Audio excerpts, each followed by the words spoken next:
What's up, guys? This is Adi again with Gate 7 International, coming at you with the second deep dive of the 2023 summer transfer window. A couple of days ago, we had a double signing at Olympiacos, and you got the first deep dive on Vicente Iborra, the new center midfield. Hope you guys like that. And today, we're going to be analyzing the second signing of Olympiacos' summer transfer window, and that is Joaquin Jose Marin Ruiz, or as you guys will know as QUINI. Now, before we move on with the analysis, as always, guys, don't forget, hit that like and subscribe button right there at the bottom right hand of your screen. Ring the bell if you want to be notified anytime we go live or anytime one of our videos, one of our deep dives, or one of our other special episodes comes up. You'll be reminded, and those interactions that you give us, whether you're liking, whether you're subscribing, whether you're commenting, helps us with the algorithm. It helps us find more red and white fans like ourselves and like yourselves so that we can continue to grow this community, because this community is built by the fans. As we always say, the show is by the fans for the fans. Everything we do as fans for you guys. So help us continue to grow this channel and cast the biggest net that we can for red and white, the red and white community. Now, a lot of you are excited. Some of you aren't so much, but most of you are at least intrigued by the new fullback that we've brought in, Spanish fullback, 33 years old, pretty tall guy, not the tallest, not a giant like Iborra, but 5'10", 178 centimeters, 74 kilograms or 163 pounds, whether you're metric or whether you're US standard.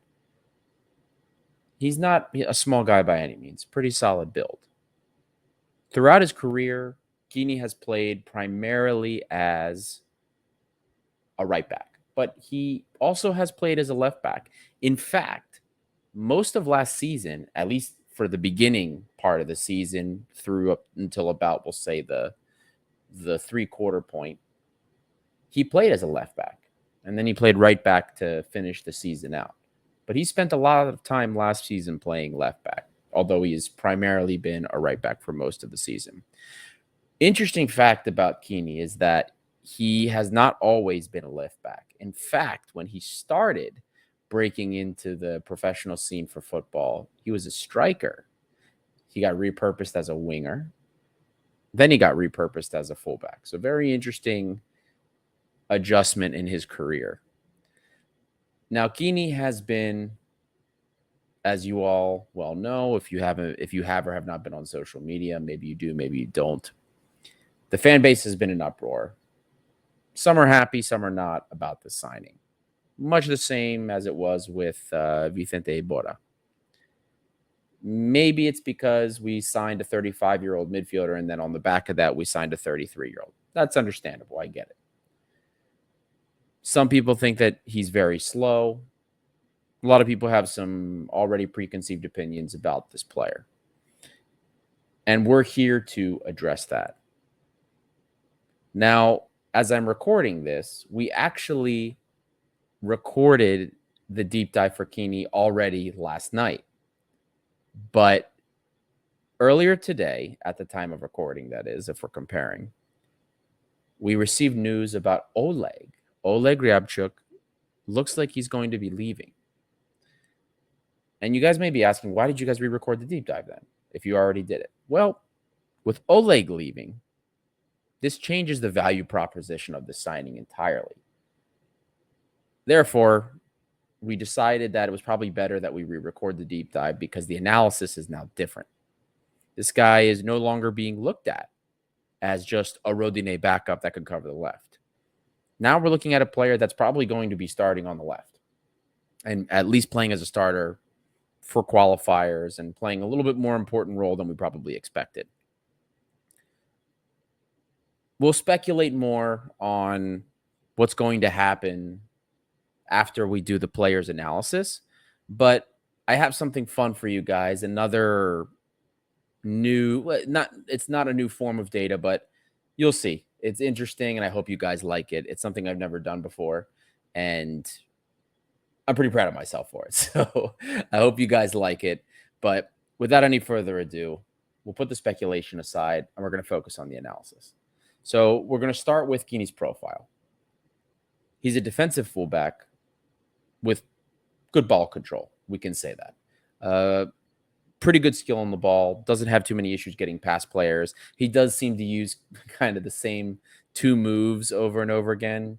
Maybe a step over here and there, but he kind of likes to draw attackers in, or defenders in, I should say, making it look like he's about to pass the ball, but in fact he's just going to drag the ball across the front of his body.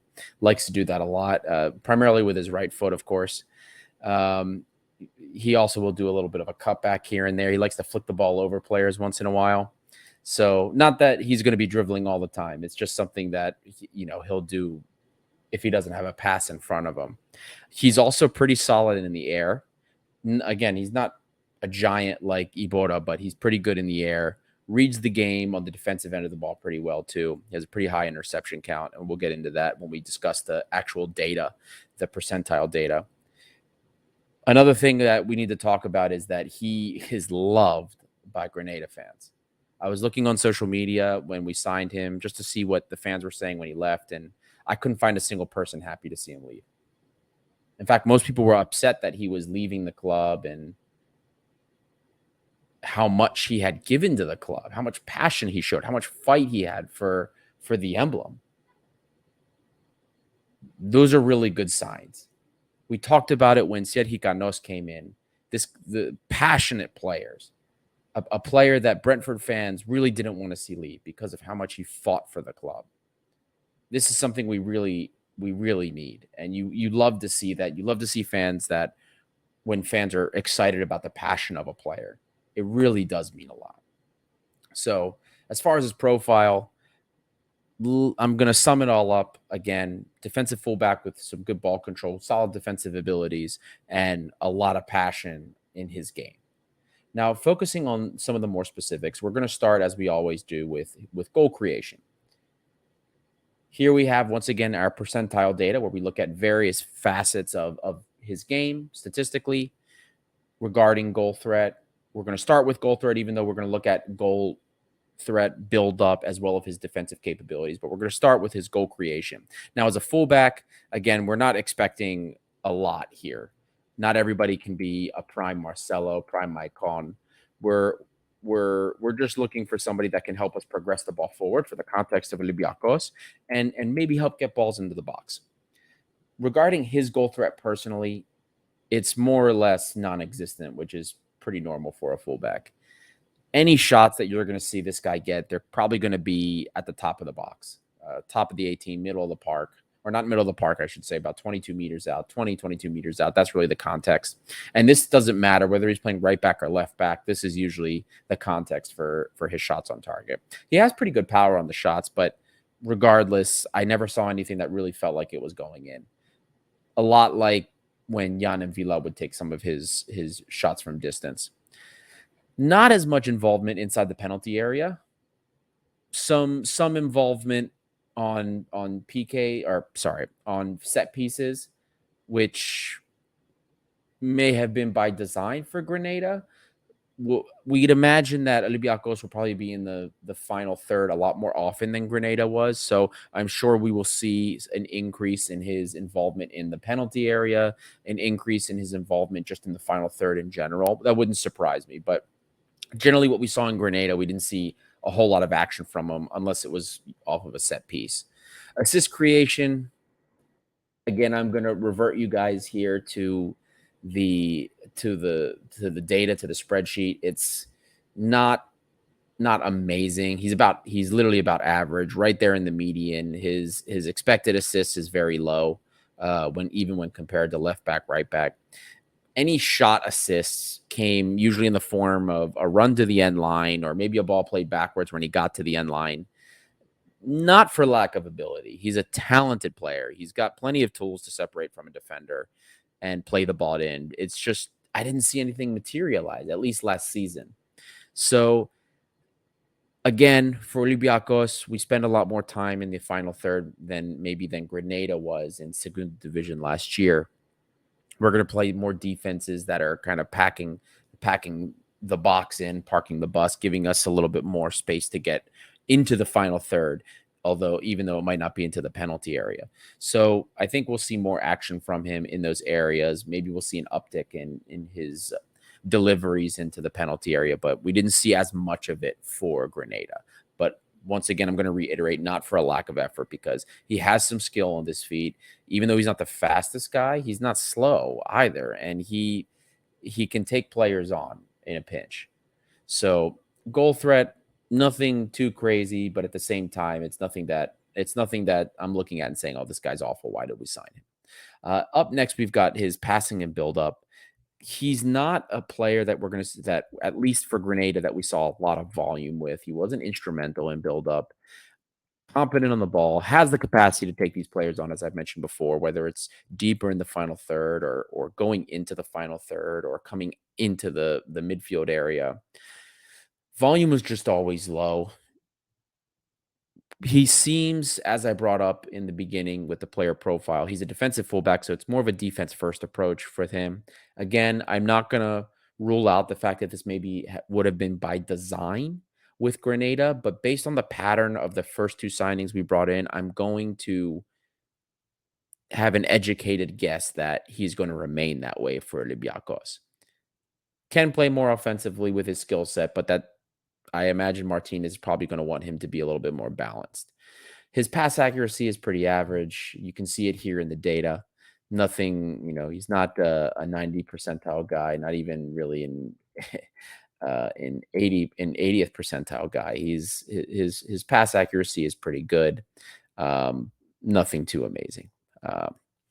He does take risks, so that's part of the reason why you see his pass accuracy a little bit more average. Some of these downfield balls, which can weigh in on it. He is very competent in the game around him. Short 1-2 touch pass and move, very competent. So I imagine he should transition pretty smoothly in Martinez's system. That's probably why Martinez brought him in. He's a veteran. He's understood by Martinez. Martinez trusts him. So I would expect that he should fit in pretty smoothly. Didn't see a lot of overlapping, and that does concern me a little bit because here at Olympiacos, we do, especially recently, we expect our fullbacks to overlap more. We've been pretty disappointed with a lot of fullbacks that we've had. When we get guys like Rodinei that have come in, they're a breath of fresh air because they actually overlap forward. So if this player is coming in and he's going to be replacing a departing Oleg, Oleg doesn't overlap as much, at least when he first compared to how he first came in. So if we're bringing this guy in, it's almost like we're bringing in an older version of Oleg who just has better ball skills. So we will monitor that and we'll see how he goes with that because again, I'm willing to accept that might have been by design for Grenada, but just seeing what I saw, the fact that I didn't see a lot of overlapping from him does concern me a little bit. Uh, on the defensive side of things, or I should say, in sprinting when he's dealing with defenders, I don't see him get caught behind them as much. He has enough pace to get by some of these defenders. He doesn't get caught behind them when he's trying to get around them. I've seen him use a move a couple times, like Lazar Radejevic used to love to do, where he would kick the ball out in front of the defender to draw after drawing them in and using a little bit of pace to beat them. He has enough pace to do that pretty frequently and be pretty successful with it. So he's not the slowest guy, despite what you might see on social media. Some Olympiacos fans saying he's as slow as molasses. That's just not true. He does seem to prefer to play near and around the touch line, and by that I mean like the sideline rather than move central. That's as a right back. As a left back, he seems to be more comfortable cutting in with his right foot, although he does tend to keep his width. He's comfortable playing with his left foot, but because he's on his right cutting inside, we will see that on the left side more often than on the right side. Um, and he's again, he's not going to be somebody that's going to be progressing the ball, I'd imagine, too far forward for us. He didn't do that a lot at Grenada. He doesn't get a lot of high volume on the ball. I'm very curious as to how it's going to pan out on our left side if he's going to be the starter with an Oleg departure, because I imagine in the beginning we're going to see maybe a little bit more closer to what Oleg had. Again, it's just going to be a little bit better with the ball at his feet and maybe take a couple more risks going downfield. So that's a little bit more on the build-up side of things. Defensively, again, it looks like the defensive part of his game is what is attracting us to this player. I brought up earlier, there seems to be a pattern with these early signings, not just the fact that they're older and more experienced, but both of these early signings are very defensive, very physical, very aggressive guys. He's not a giant like Ibora, but he's equally as intense on the defensive side of things. Solid in the air, great in defensive duels. Oleg was also very solid when it came to closing players down. Oleg struggled more in the air, 100%, and he also struggled when it came to trying to cover and shadow his man. We saw, especially towards the end of last season, a lot of these through balls that players could get cut in behind him and really get opportunities on goal. I didn't see a lot of that same weakness or exposure for QUINI.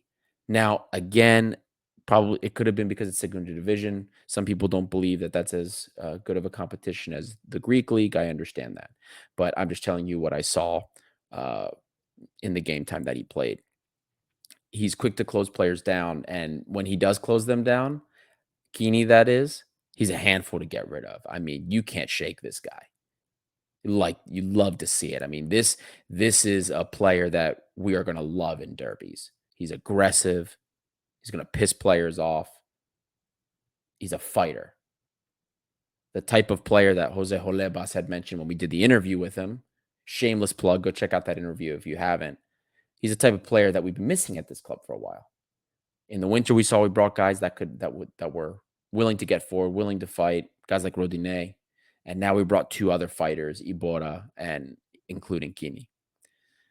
I brought up earlier during the profile that he reads the game well. This is evidenced by his interception count. You guys can see it right here. I mean, his defensive attributes. He's in the top tier percentile. I mean, we're above 80% in the 85th percentile almost for defensive duels won in Spain. In Segunda Division, interception shots blocked. He gets very involved in defense. He's very involved on set pieces. So a little bit different than what we've seen from our fullbacks, especially recently. Um, Another thing to kind of talk about his aggression, his level of aggressiveness. This guy committed the second most fouls in the Segunda Division among fullbacks last season. He's a very aggressive guy. He's going to draw fouls, probably draw a few yellow cards as well. But the personality is something that I just talked about is going to be valuable for us in derbies. And I think that this is something, one of the reasons that he was so beloved at Grenada, why they didn't want to see him go, because this is the type of passion that he has. He fights for everything. And players like that are loved at this club. And if he brings that same intensity to Olympiacos, which seems like he will, I think we're going to love him. I think in the end, we'll look at him as a player. Maybe he won't go down as a legend, but we'll look at this player and say, you know what? This was a pretty good guy to bring in, a pretty good stopgap, somebody to plug a hole, and somebody that, when called upon, is going to do the job for us. And in that respect, it makes sense. He's also very humble. I don't know if you guys saw when he came into the airport. Very seems to be a very humble guy, and these are personality traits that I value at the very least in some of these players. Now, moving on from the player's profile relative to his competition in Segunda Division, I have something special for you guys here. So, in the earlier deep dive on Ibora, it was the first time we had used a radar plot in one of these deep dives, at least since Patrick Kasky joined us with the Huang and Baum deep dive.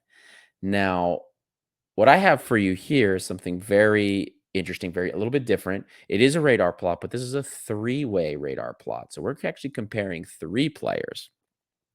We're comparing QUINI, Rodinei, who initially he was coming in as backup for, and Oleg, who it looks like he may actually be replacing. And as we look at the overlapping planes here of the data, we see some very, very interesting things.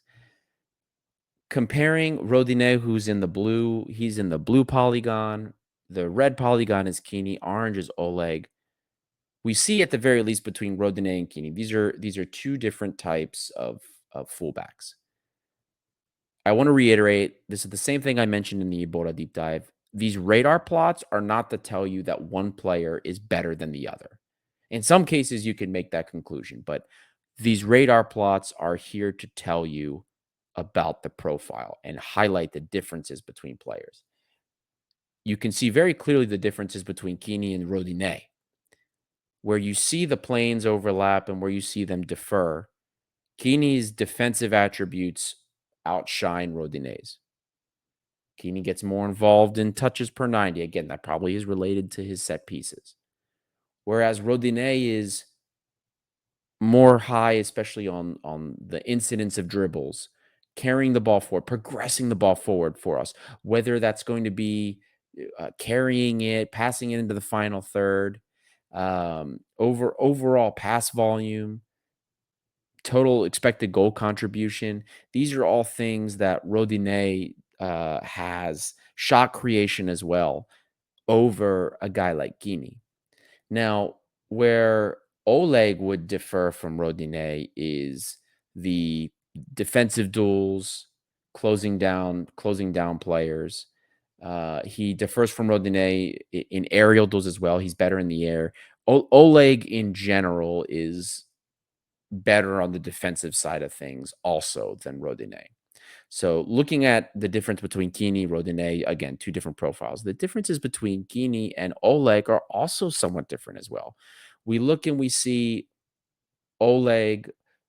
Oleg has more pass volume, which makes sense. Like we said before, Grenada's probably not getting on the ball as much as Olympiacos is at the very least by the nature of the competition we're in. So I would imagine that QUINI, when he does play for us, will have numbers much closer to what we see Oleg have in terms of pass volume and even pass accuracy. But where Oleg deferred a little bit from QUINI is in the ground duels, right? So we see Oleg was far and away, well, maybe not, I won't say far and away, but he was better overall than QUINI was closing players down.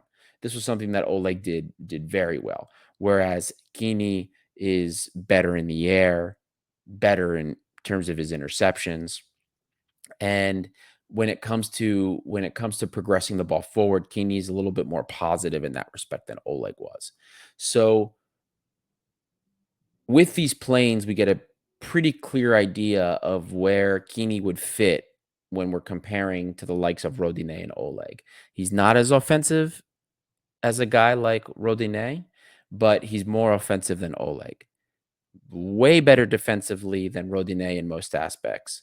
Uh, Better than Oleg at the very least in the air and reading the ball interception wise. But Oleg was better, a little bit better physically. Now comes after we look at this, we've gone through the percentile data, we've gone through the characteristics. So what's the verdict here? I told you guys before, we re-recorded this deep dive because the value proposition has changed. You guys won't see that deep dive, but I'm going to tell you I was happy with the signing, all things considered. Because if he was coming in as a backup, I thought this guy brought a lot of great things that we needed. We talked about the fact that Martinez builds the squad around the players that he has. We've seen one friendly already. We saw a little bit of 4-2-3-1. We saw some 4-4-1-1, which we played most of the game in. We also know Martinez is going to change the tactics depending on the teams he plays against. So it makes sense that he's going to want to have some players that are maybe a little bit more aggressive, maybe a little bit more defensive, so that he can switch things up depending on the competition he's playing against. But now that we're looking at a player that is probably going to be until the end of the summer window a starter, the value proposition changes a little bit because now we're evaluating him as a starter, at least for a couple months. If things follow how I expect them to follow, and Oleg leaves, we're going to be following this train of thought, this speculation, with the mindset that Oleg is gone. If Oleg is gone and this guy's coming in as a starter, I'm okay with him filling the gap to get us through qualifiers as long as there's another signing on the way for the fullback position. Because we cannot go through another season with only Rodinei and Adruzos, with QUINI playing left back and Ramon. I don't think that's going to work. In the long term, if we're going to sell Oleg, we need another left back. Kitsos is gone. Doron Leidner is out for, at the very least, half the season, if not the whole season, or 3/4 of it at least. We're too thin at fullback for this to be the game plan. We've seen this play out before. Not a situation we want to see ourselves in again. So, if the idea is that Keeney's just filling the gap until we can bring in another fullback signing, again, assuming Oleg leaves, I'm still happy with the signing. I think that it's a pragmatic signing, a realistic signing, and a signing that gets us through qualifiers. But if we get to the end of the transfer window and we haven't brought in another fullback, at the very least to back up Rodinei, I'm a little concerned. I'd also be a little bit concerned because we've seen our track record since Tsimikas left, since Omar El Abdellaoui left with fullbacks. And that area of our transfer policy has not been amazing. I'm trusting the process. I'm trusting Cordon. I'm trusting Martinez. I don't believe that we're finishing this window just like this with fullbacks. I can't see how it's impossible. And with that in mind, I'm still happy. I'm still happy with the signing. I may be a little bit more concerned than I was a couple days ago, but I'm still all right. I'm still happy. I'm trusting the process. And I think this is a good signing for our purposes. This is another one of those things, just like I mentioned with the Bora deep dive, that we really can't evaluate until the window is done. Because if once the window is done, we can then look back and say, oof, we're in a little bit of trouble. But all in all, I think this is an adequate signing early on, especially knowing what we know about Cordon and what he has said, which is the best deals will be done in August. That's not to say that this isn't a good deal. This is a low cost, low risk deal for us to hold us over until we know where we will stand in European competition, whether we're in Europa League, we stay in Europa League or not, and how much money we'd be willing to spend. There's financial components to this. We've told you guys about it on previous shows, but we're not going to get into that too much. The purpose of this was just to focus on the player. So summing it up, my verdict, I'm positive on this signing. Again, I don't think this guy's going to be a legend for the club, but I think that we will look back on this player at the end of this season and say, this guy was a solid pickup, solid support, and when he was needed, he was called to action. That's how I see this playing out. So I hope you guys liked and enjoyed the deep dive. I hope you got a lot out of this. I hope you got some information. Maybe it changed your mind about the player. Maybe one of you that was very down and annoyed that we signed a 33-year-old player are looking at it and saying, you know what, this guy's pretty good, actually. Maybe I'll give him a chance. Maybe it was. Maybe I upset you even more. But I hope you found this very informative. I hope you enjoyed the content. Once again, like and subscribe. If you like the deep dives, ring the bell so you can be notified anytime any live shows or deep dives are happening. This is Gate 7 International, by the fans, for the fans, and we will see you guys next time.